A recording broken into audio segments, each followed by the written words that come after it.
Welcome to your 30-day challenge.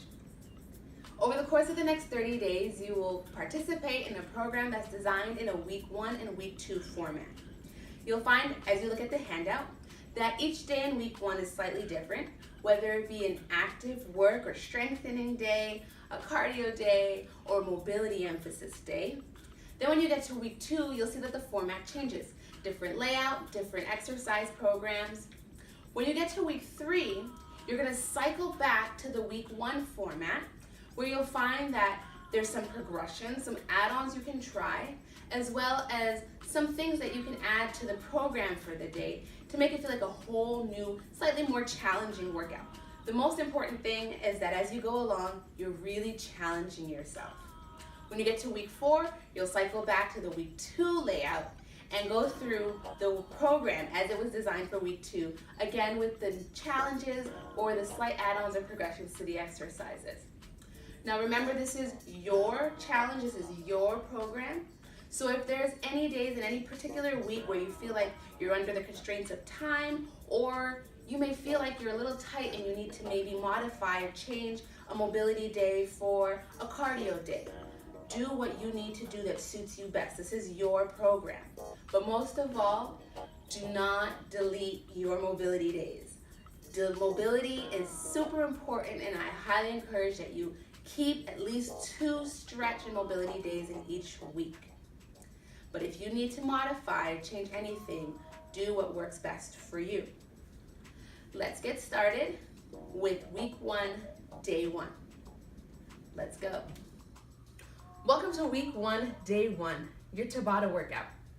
In this exercise program for today, there are 2 circuits with 4 exercises each. You will go through circuit 1, through each exercise consecutively, performing active work for 20 seconds, then taking a 10-second active rest, which means you're not just laying there, you're not just standing still. Keep those feet moving, keep the body moving some way, just allowing yourself a quick recovery. Then you jump right back in for 20 seconds of the next exercise that follows. After you complete those 4 exercises within the circuit, give yourself about a minute or 2 to rest. Then go back and repeat circuit 1 till you've done it 3 times. Then move on to circuit 2, complete circuit 2 3 times, and then you're good to go for today. Let's review our first exercise. So exercise 1 for your Tabata workout is the in and out or line jump. With this one, you want to get a jump rope. I'm using an exercise band that I've made in a loop or the shape of a circle. So you can do the same thing with a jump rope. Just round it, make it the shape of a circle. You're going to set that timer for 20 seconds, and then you're going to lightly jump in and out of this circle from side to side for your 20 seconds of active work. So you can lightly coming in and out, landing on your toes. Quick land and get right back in it as your option A.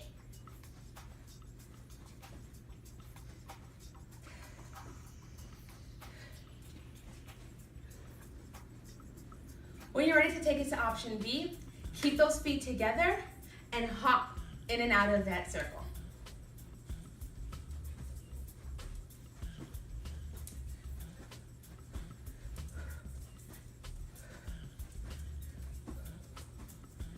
You want to keep your landing soft, just landing very softly on the balls of your feet and rebounding right back into your jump. All right, take it to the floor for a plank shooter. For option A in this one, you'll be in a half plank. So that means your knees are to the floor and slightly from underneath you. You want to make sure that you're not in plank formation like this. You're not a plank. You're not a straight line. Come into your plank as such. So for plank shooter, just come forward on the mat a little bit. You're going to take it from a push-up, keeping your elbows tucked in close to you. Squeeze through the shoulder blades, and then pull back.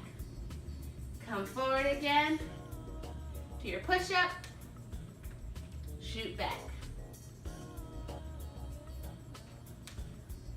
Really important to keep the neck long, shoulders down, squeeze between the shoulder blades. For option B, your knees are off the floor.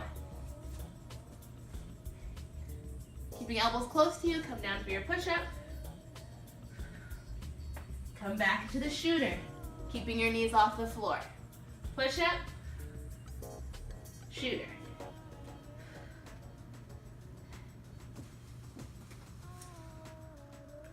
Next we have the squat to oblique crunch. For this one, when you're setting up for your squat, you're gonna line up with your toes facing forward. Now, it doesn't have to be directly straight forward. Based on everybody's individual anatomy, some people are a little more comfortable and can get a little deeper into a squat with the toes slightly turned outwards. So do what works best for you here as well.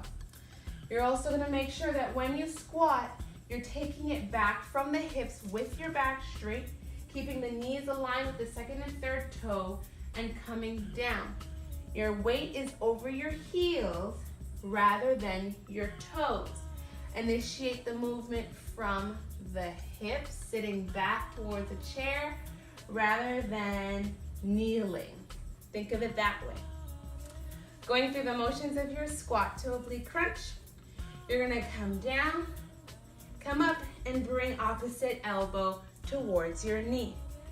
Get a nice twist through the torso and alternate each time. Try and bring that knee up towards the elbow rather than the elbow towards the knee.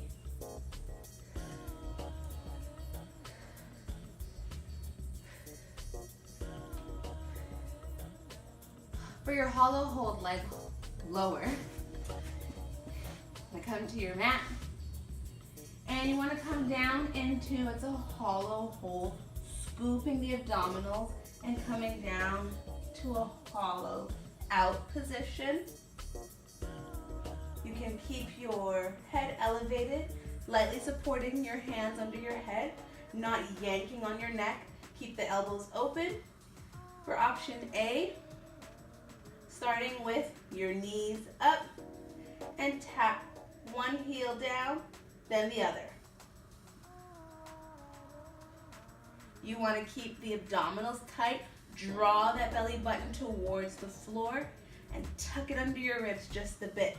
You also want to squeeze the pelvic floor a bit, so that's kind of like lifting up on those muscles that you would use to cut urination midstream.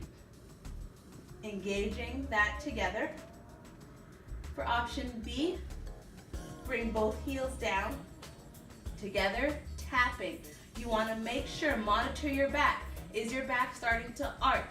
If it is, go back a step and work on controlling it here before you try to control it here. The key is to make sure your back is not arching and lifting off the floor. Option C is to take those feet out a little straighter, even completely straight.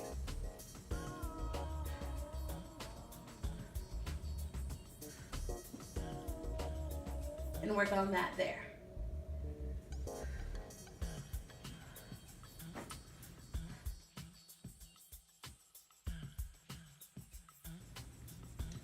All right, getting to our alternating lunge with knee drive. Setting up, I'm going to show you a side view.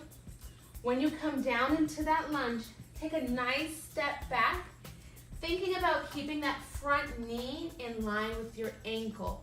If you come forward slightly, that's okay, but you don't want to be way out here over the toes, not with your lunge. So when you come back, think about taking your hips towards the ground, straight down, not forward, but straight down. Come back up, balance, step back into your lunge, switch, up, and step back, switch.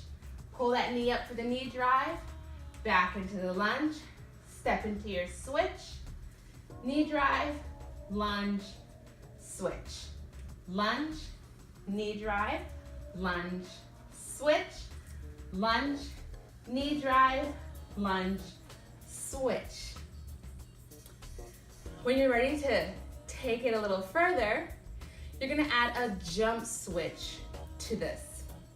So, coming back into your lunge, remember your form, taking your hips towards the floor, pull that knee drive, a little bit of a balance. Balance is so important in your overall fitness too.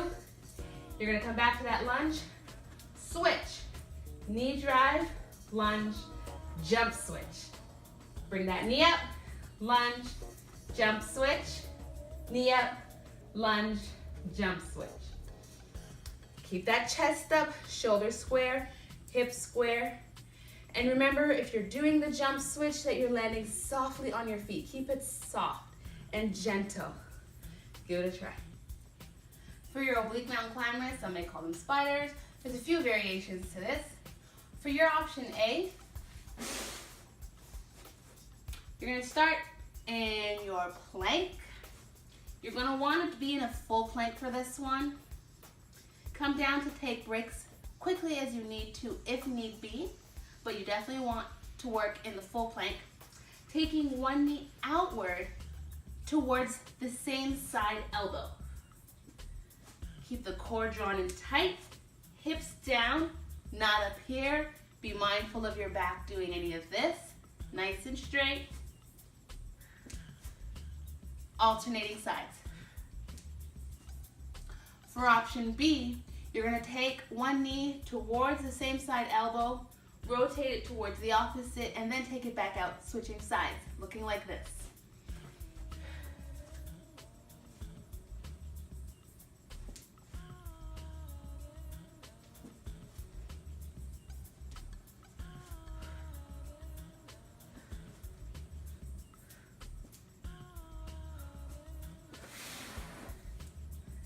Give that a try. All right, let's get the heart pumping with that inward heel tap jog. On this one, you're gonna pull a foot in, alternating each time, tapping the inside of your heel. So, it'll look something like this. You can keep it slightly slower paced. Just challenge yourself most of all. Or if you wanna take it further, your option B would be to go a bit faster. Landing softly on your feet, 20 seconds here. All right, now you've got your lateral lunge. So when you do this, you wanna make sure that as you come out to the side, you're keeping that non-weight bearing, we'll call this the weight bearing leg, the non-weight bearing leg straight. Take your weight towards your heels, nice bend in the bottom, back straight, chest up, and then come back, switch sides. Whether you allow that toe to come up of the straight leg or keep your foot flat isn't a big deal. What you want to make sure is that you're sitting back just like we talked about in the squats, sitting back in the hips, keeping your back straight, shoulders square, getting a nice hip hinge. Option B, for when you're ready, will be to add some weights to it.